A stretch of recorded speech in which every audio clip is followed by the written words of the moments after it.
Okay, I'd like to give you an overview of what we found with your mechanism. Kind of give you a walkthrough, same as we would if you were here in person with us.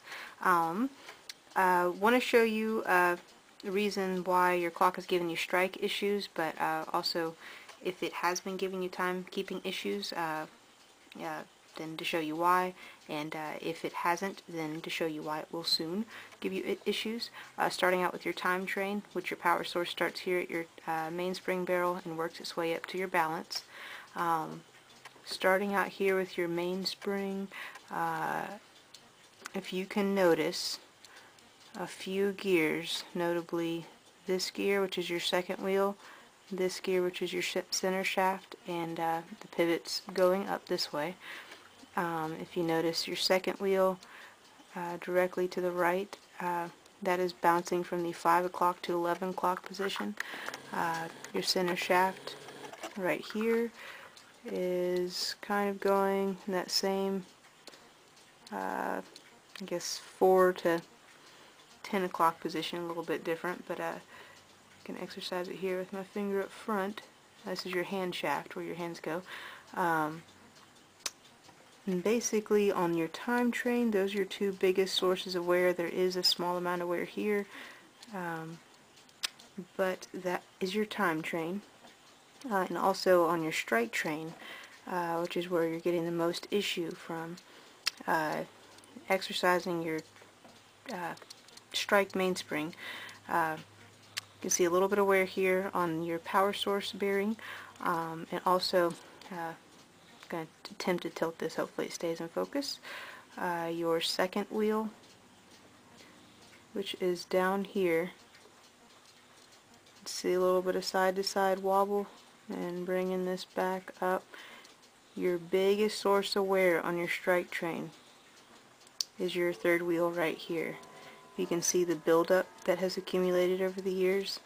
This is bouncing from the 4 or 5 o'clock position to the 10, 11 o'clock position, and moving our way up.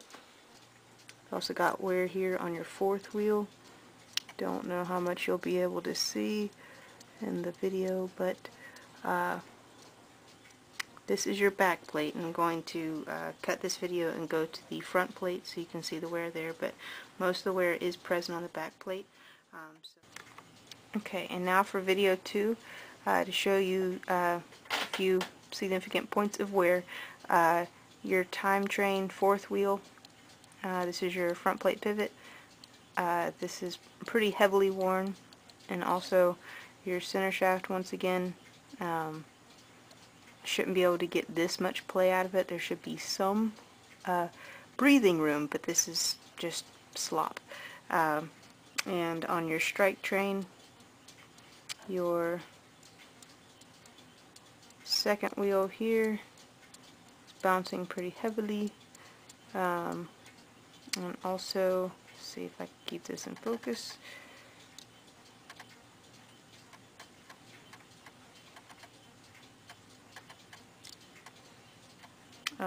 Critical lifting portions of your strike assembly. You've got a heavy amount of wear on these two gears. It's a little bit hard to see in the video, but it is there. In addition to that, your power source, your mainspring barrels, they are worn themselves too, just in the same similar fashion that your pivots are worn. This is your strike mainspring barrel. It shouldn't have this much side-to-side play, and that's your power source, so you're going to be losing power there. And this is your time mainspring barrel, once again also worn.